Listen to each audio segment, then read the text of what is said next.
terima kasih kami ucapkan kepada kelas yang memimpin doa secara bersama-sama. Nah, hari ini mungkin kita akan belajar tentang yang namanya berpikir komputasional, ya, berpikir komputasional. Nah, jadi pembelajaran kita hari ini adalah coding dan kecerdasan artifisial. Ya, coding dan kecerdasan artifisial. Sebenarnya apa sih kecerdasan artifisial dan apa sebenarnya coding? Nah, hari ini akan Bapak jelaskan nantinya sehingga kita paham bahwasanya oh ini sebenarnya coding, oh ini sebenarnya kecerdasan artifisial. Nah, tujuan pembelajaran kita hari ini adalah yang pertama sekali siswa mampu memahami pengertian ya berpikir komputasional dalam coding dan kecerdasan artifisial.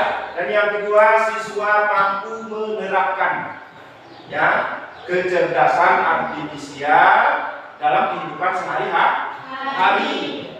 Yang ketiga adalah coding atau kecerdasan artifisial ini dapat kita praktikkan ya dalam proses pembelajaran. Nah, baik. Jadi hari ini Bapak akan menjelaskan cara berpikir komputasional sebagai dasar dan kecerdasan artifisial. Nah, sebelum kita melaksanakan pembelajaran, kira-kira anak Bapak ada nggak satu orang yang mewakili untuk SBP? Ada? Hah? Apa saja pun boleh? Terakhir. Nah, 3.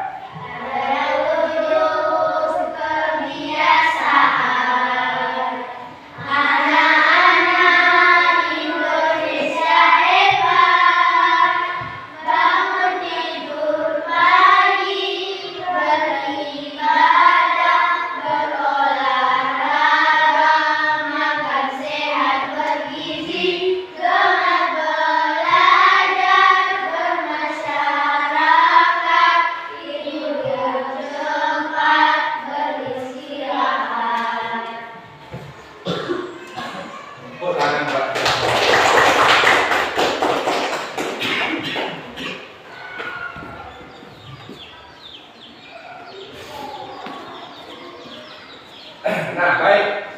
Berpikir komputasional sebagai dasar coding dan kecerdasan artifisial.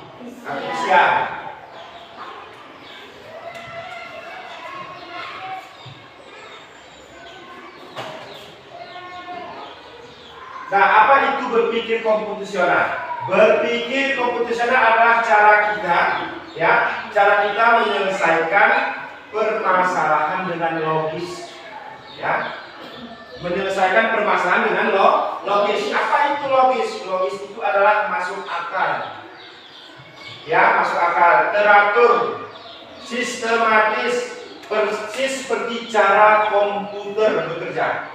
Itu yang disebut dengan berpikir komputasional. Kemampuan ini membantu kita menyusun langkah-langkah ya agar solusi mudah dipahami, dimengerti oleh kita sendiri maupun orang lain. Atau boleh jadi berpikir komputasional itu adalah cara kita berpikir untuk mengendalikan komputer agar ia mampu berpikir seperti manusia, seperti apa yang kita pikirkan. Itu yang disebut dengan berpikir komputasional. Contoh membuat jus buah. Pernah nggak kira-kira anak Bapak membuat jus buah? Ya, misal kira-kira apa itu jus buah? Satu orang coba. Siapa kira-kira pernah buat jus buah? Jus pokat, silakan. Apa kira-kira terlebih dahulu yang perlu kita persiapkan di dalam pembuatan jus pokat? Siapkan buah dan alat. Yang pertama sekali sekali siapkan dulu buahnya. Ya. Buah pot. Dan yang kedua, kupas dan potong buah. Kupas dan potong buah. Yang ketiga, Masukkan ke blender. masukkan ke blender. Yang ketiga, yang keempat, Blender sampai halus. blender sampai halus. Yang kelima, Sajikan. nah ini adalah berpikir komputasional. Artinya apa? Kita menyiapkan peralatan sehingga peralatan itu dari awal proses pengerjaan sampai penyajian itu yang disebut dengan berpikir komputasional, sistematis. Ada nggak kira-kira disajikan terlebih dahulu habis itu di blender lagi? Ini kan berpikir acak namanya, tidak berpikir komputasional. Nah, dan yang selanjutnya adalah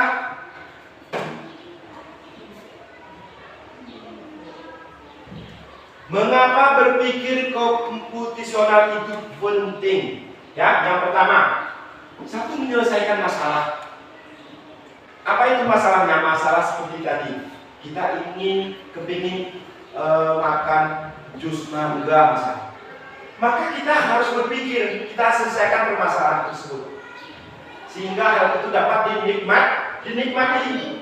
Membuat kita memecahkan masalah kompleks itu apa? Rumit.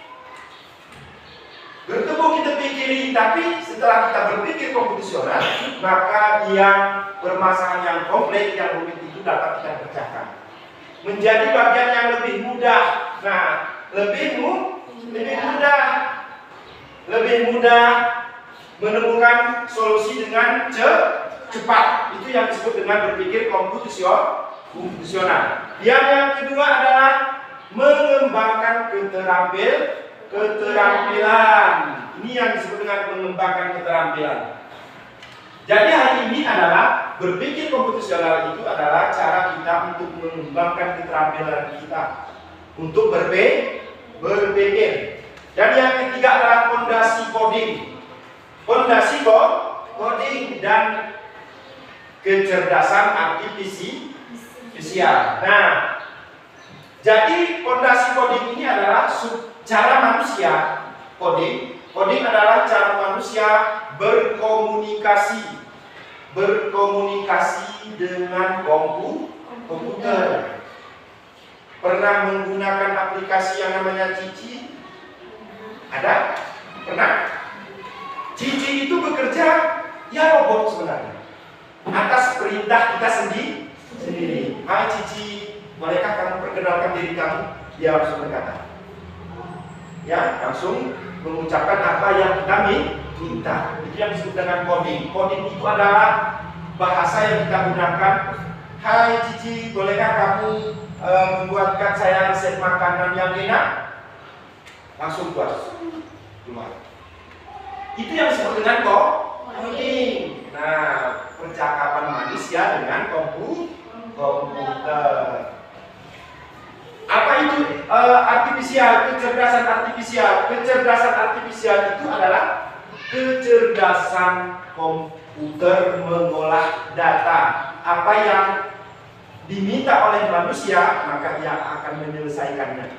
Dengan cara apa? Dengan cara berpikir komputasional. Berurutan, sistematis, sehingga komputer dapat mengerti apa yang kita minta.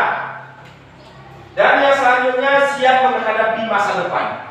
Anak-anak Bapak semua perlu dipahami apabila coding ini dan kecerdasan artifisial tidak kita manfaatkan dengan baik, maka kita akan ketinggalan zaman. Kenapa?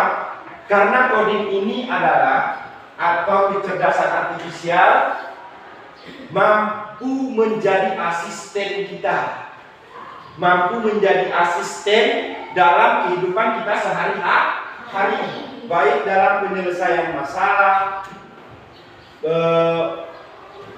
terus cara kita bekerja, atau cara untuk mengingat berpikir secara komputasional. Itu adalah kecerdasan artifisial. Siap menghadapi masa depan. Arti kalau kita ketinggalan dengan kecerdasan artifisial ini, otomatis akan ini. Bagaimana cara seseorang untuk membuat animasi? Bukan dibuat secara menggambar, tapi hanya dengan kalimat kata-kata, sebuah teks, maka dia akan mengubah teks tersebut ke dalam video yang disebut dengan generate. Mengenerate apa yang kita minta, maka dia akan membuatkan video.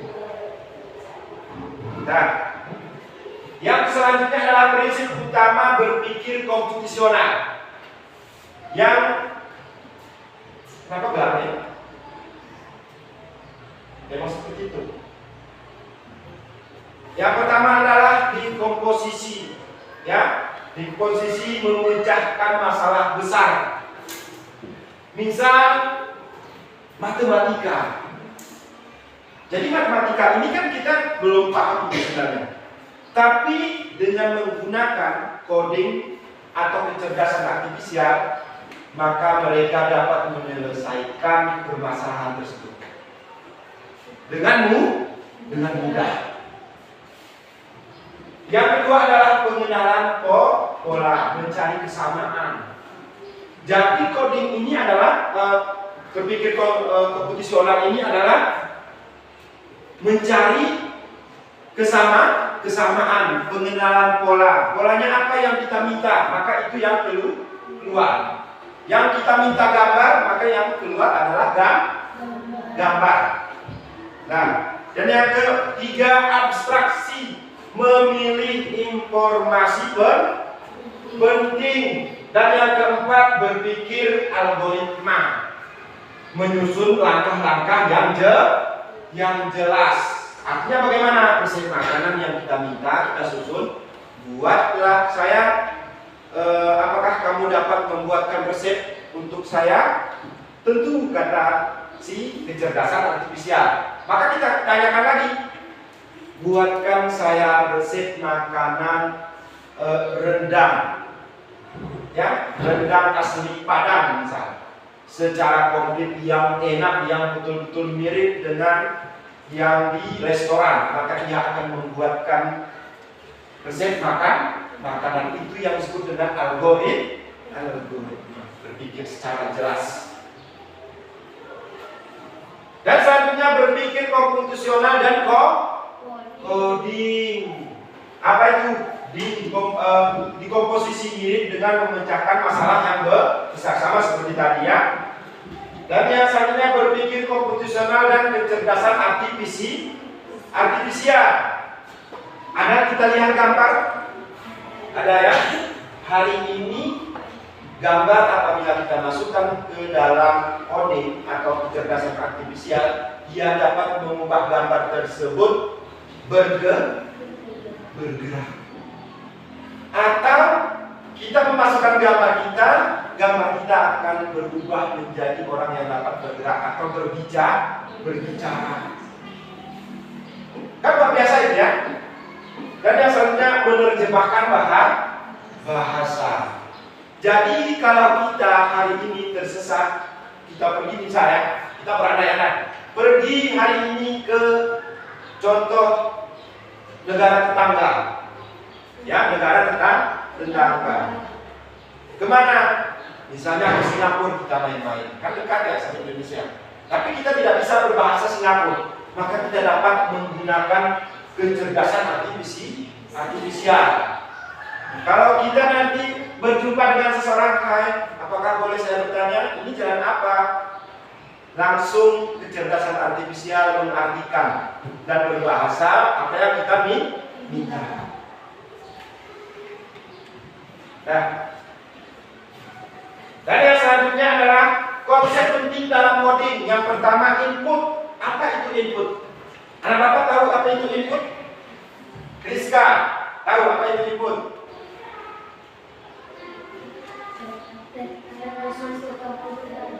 Data yang kita masukkan ke komputer. komputer. Ternyata input itu adalah masukan. Ya, masukan.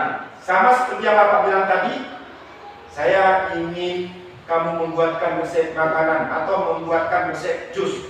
Keluar itu yang disebut dengan input. Apa itu proses? Silakan, nggak apa-apa. Apa itu proses? Komputer bekerja atau berpikir tentang data yang masuk. Jadi komputer itu sudah berpikir ya dengan apa yang kita perintahkan, berpikir. Dan yang selanjutnya adalah output. Apa itu output? Hasil dari proses komputer. Hasil dari apa yang telah dipikirkan oleh komputer. Nah, nanti diingat ya, yang disingkat dengan IPO. Dan yang selanjutnya variabel. Variabel adalah seperti kotak penyimpanan di dalam program yang bisa menyimpan data dan menilainya bisa berubah. Jadi bahasa yang kita gunakan sedikit, tapi variabel ini dapat mengembangkan kata-kata tersebut. Yang disebut dengan variabel. Terus yang selanjutnya alur logika. Apa itu alur logika? Urutan, ya, percabangan, perulangan. Contoh, uploader tanpa komputer. Jadi contoh sederhana dari konsep berpikir komputasional dengan cara yang dalam cara unplugger. Dan yang kedua plugger. Unplugger ini tanpa komputer. Jika plugger ini dengan komputer. Nah, Bapak ingin dua orang ke depan, ya, kita akan mempraktikkan cara berpikir komputasional dengan menggunakan unplugger. Depan. Jadi satu orang, ya, cobaan, dia seolah-olah seperti robot. Nah, apa yang diperintahkan oleh kami maupun dia akan mengerjakan dengan cara berpikir komputasional. Nah, silakan. Apa yang kalian mau perintahkan? Heri, saya Bapak ya tadi. Coba langkahkan kaki satu langkah ke depan. Belok kiri. Nah, jalan 5 langkah ke depan. Itulah cara komputer bekerja. Jadi apabila kita salah mengeluarkan perintah, maka ada yang disebut dengan error. Ia tidak bisa mengolah data yang kami minta. Error. Pernah melihat map navigasi hari ini? Map navigasi itu adalah ketika kita berpergian, dia akan menunjukkan arah. Pernah? Google Map. Pernah lihat? Nah, apa yang kita perintahkan maka dia akan mengarahkan kita ke tempat tujuan. Sama seperti Subhan tadi. Kalau kita perintahkan Subhan satu langkah ke depan, tapi kalau perintahnya berulang-ulang membuat pusing komputer, maka dia error, tidak bisa mengolah data. Lepas oleh. Jadi kalau robot itu bagaimana? Kalau robot berada tidak bisa menerima informasi. Nah, Heri bisa. Heri, Bapak semua maju ke depan Heri. Heri maju ke depan satu langkah. Coba ucapkan kalimat sederhana yang membuat saya bahagia. Ucapkan selamat pagi kepada saya. Selamat pagi. Terima kasih. Nah, silakan kembali. Nah, seperti itulah cara komputer bekerja. Nah, nanti kita akan praktekkan. Nanti kita akan praktekkan. Bukan menggunakan plugger. Maju depan. Plugger itu adalah cara kita menggunakan kecerdasan artifisial ini menggunakan komputer. Tidak usah seperti hal yang tadi, ya. Tapi ini hanya robot. Kalau tadi kita robot, kemana kita perintahkan maka ke situ dia pergi. Tapi ya, silakan kembali ke depan. Ya, kita ikut tangan dulu. Terima kasih anak-anak yang telah membantu Bapak. Itu adalah contoh cara berpikir profesional. Ini dasar sebenarnya. Bapak ingat ya, kalau tidak menggunakan komputer maka itu disebut dengan unblocker. Kalau menggunakan komputer atau alat seperti HP maka itu disebut dengan unblocker.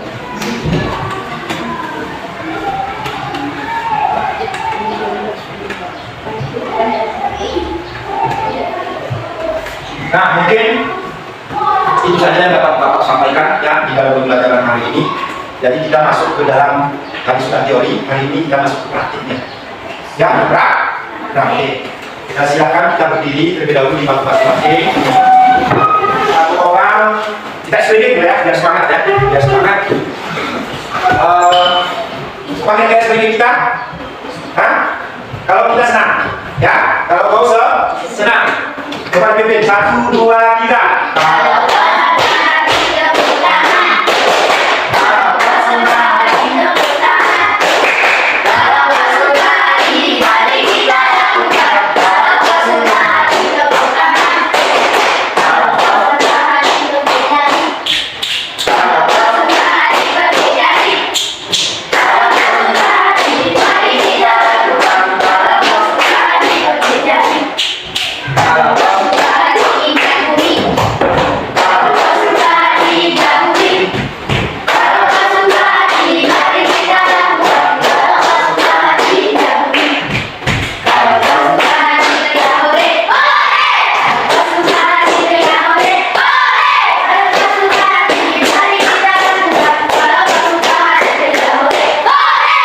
Nah, silakan duduk kembali. Terima kasih atas kesempatannya yang telah diberikan kepada Bapak yang telah memberikan kesempatan pada pagi yang berbahagia ini. Yang dapat Bapak simpulkan, berpikir komputasional itu adalah berpikir secara sistematis, ya. Berpikir secara sistematis, baik melalui tadi unblocker maupun blueger. Blueger itu tadi apa? Blueger itu tadi adalah cara manusia memerintahkan tanpa menggunakan komputer. Dan yang kedua, blueger adalah cara manusia berkomunikasi dengan komputer. Banyak hal yang lain lagi yang akan kita bahas, ya. Dan tentu ini tergantung kreativitas kita. Benar kreatif. Tentu kita di antara yang 14 ini tentu berbeda deh. Beda, pasti tidak semua sama. Ya, Bapak berharap jangan pernah menyerah untuk belajar. Enggak?